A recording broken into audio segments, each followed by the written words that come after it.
నాగబాబు గారు స్పందించారు కదా.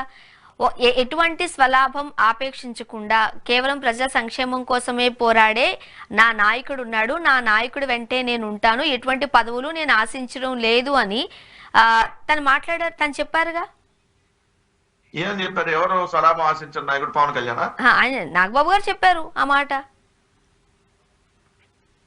అంటే మోడీ గారు వెనకాల నడుస్తాను అంటున్నారా? వాయిస్ బ్రేక్ అయింది.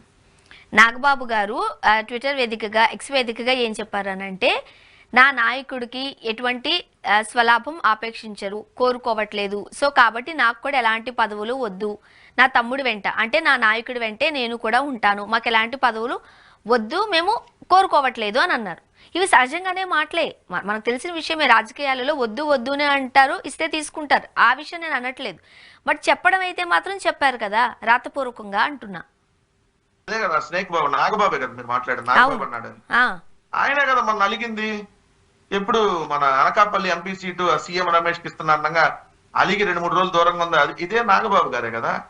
నాగబాబు గారి మాటలు కూడా ఎవరిని పట్టించుకుంటాడా?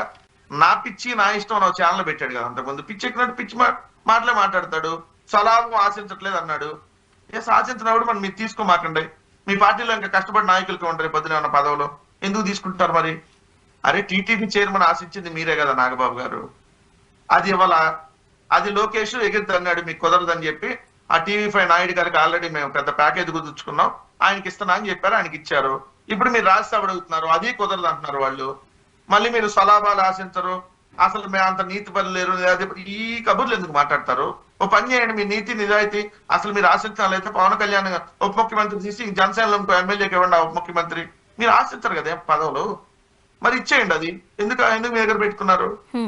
ఇనేవాడు ఎర్రాడైతే ఒకప్పుడు చెప్పేవాడు చంద్రబాబు నాయుడు అయ్యేవాడు, ఇప్పుడు చంద్రబాబు నాయుడుతో పాటు చెప్పేవాడు చంద్రబాబు అంటే పవన్ కళ్యాణ్ అయ్యారు. కొత్తదనం ఏమన్నా వచ్చిందని ఒకటే వచ్చింది, అంతకుమించి ఏం రాలా. లేదంటే మేము పదవులు ఆశించము. మీరు ఢిల్లీ అడుక్కోవటానికి వెళ్ళారు, రాజ్యసభను అడుక్కోవటానికి, లిటరల్గా చెప్తున్నా. ఇంకా అలా కాళ్ళ మీద వెళ్ళి కాళ్ళు పట్టుకొని అడుక్కోవడానికి, దేహి మాకు రాజ్యసభ సీట్ ఉన్నారు అడుక్కోవడానికి పోయారు. అది మీకున్నటువంటి వాల్యూ.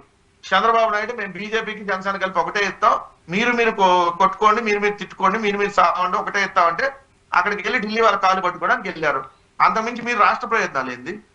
అరే రాష్ట్రం అడుక్కుతుందని మీరే చెప్తా, మళ్ళీ రాష్ట్ర ప్రయోజనాలు కాపాడేవాళ్ళు ఏం చేశారు? రాష్ట్ర ప్రయోజనాలు కాపాడేవాళ్ళు అయితే విశాఖపట్నం స్టీల్ ప్లాంట్ ప్రైవేటీకరణ ఆపారా? ప్రైవేటీకరణ అయిపోతుంది, కొంతమంది ఉద్యోగస్తులను ఆల్రెడీ తీసేశారు, వాళ్ళకి ఆల్రెడీ కొంతమందికి 6 నెలల నుంచి శాలరీ లేవు. మరి ఏంది మీరు చేసింది? అరే మీ అభిమానులు ఇంకా దయచేసి మోసం చేయొద్దు మిస్టర్ పవన్ కళ్యాణ్. మీ అభిమానులు ఇప్పటికే మోసం చేసి వాళ్ళని వాడుకొని నువ్వు కొన్ని వేల కోట్ల రూపాయలకు పడగనెత్తే విధంగా స్కెచ్ చేసుకున్నావు. ఇంకా మోసం చేయొద్దు అభిమానాన్ని మాత్రం క్లియర్ గా చెప్పదలుచుకున్నా.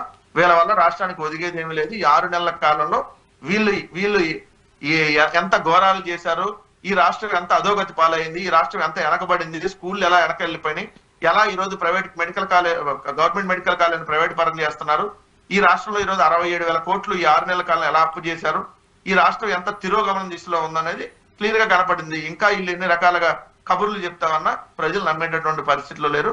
ఖచ్చితంగా అవసరం వచ్చినప్పుడు, ఆ టైం వచ్చినప్పుడు ఆ తీర్పు రూపంలో ఖచ్చితంగా బుద్ధి చెప్తారు, దాంట్లో నో డౌట్.